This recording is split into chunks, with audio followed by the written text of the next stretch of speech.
The U.S. President Joe Biden has vowed ironclad defense commitments to allies Japan and the Philippines as he hosted the first trilateral summit with leaders of both countries. U.S. President Joe Biden and Japanese Prime Minister Fumio Kishida have vowed to boost defense ties and present a united front to counter China. Just how volatile is the South China Sea, with the Philippines and China engaging in open hostility on the water? U.S. influence and military presence in the Philippines. Welcome to the Pacific Report. Today, we're discussing a significant development in international relations. U.S. President Joe Biden has made a firm commitment to defend the Philippines against any attack in the disputed South China Sea. We're deepening our maritime and security ties. This is something I know you've discussed with Vice President Harris during her travel to the Indo-Pacific. This pledge was made during the first joint summit hosted by Biden with Manila and Tokyo, amid escalating tensions with Beijing. The U.S. president described the defense commitments to Japan and the Philippines as ironclad. This summit follows a series of confrontations between Chinese and Philippine vessels in the disputed waterway, raising fears of a potential conflict.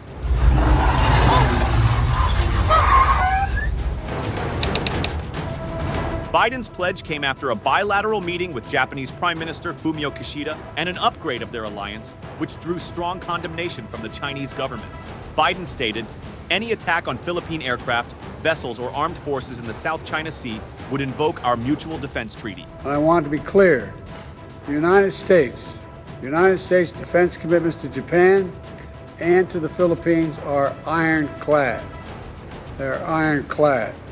As I've said before, any attack on Philippine aircraft, vessels, or armed forces in the South China Sea would invoke our mutual defense treaty.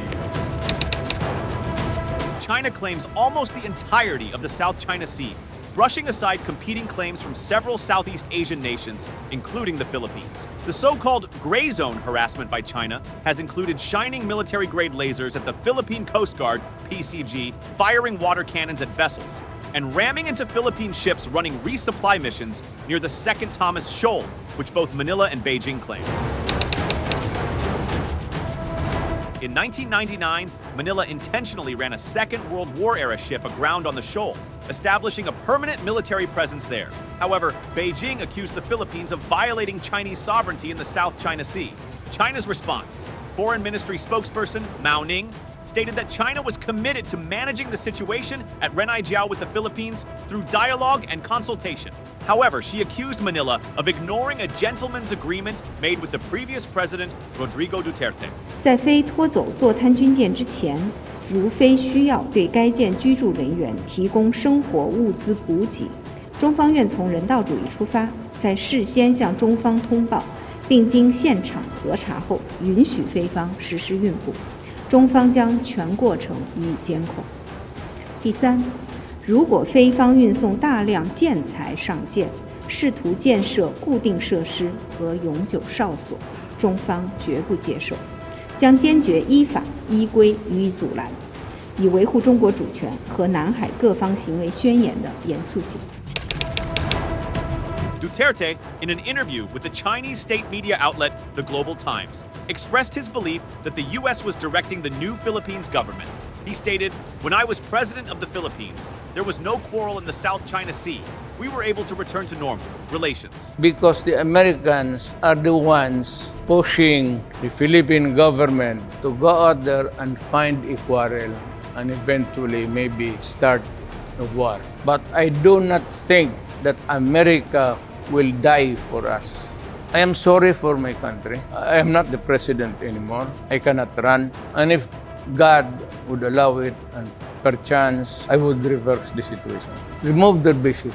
And I would tell the Americans, you have so many ships. So you do not need my island as a launching pad or as a launching deck for your... Chinese Coast Guard ships also regularly approach disputed Japanese-controlled East China Sea islands near Taiwan, and the increasing tensions have prompted Biden to boost alliances in the region. As they met around a horseshoe-shaped wooden table in the Grand East Room of the U.S. presidential residence, the U.S., Japanese, and Philippine leaders hailed the meeting as historic. They painted their alliance as a bedrock of peace and democracy in the Asia-Pacific region in contrast to authoritarian Beijing. Japan, the US, and the Philippines are maritime nations connected by the Pacific Ocean and are natural partners. We share fundamental values and principles and have supported regional economic development. In order to secure peace and prosperity in the Indo-Pacific, I hope to reaffirm our intention to further strengthen trilateral cooperation and to present the specific way forward through today's meeting. Thank you. We meet today as friends and partners bound by a shared vision and pursuit of a peaceful, stable, and prosperous Indo-Pacific.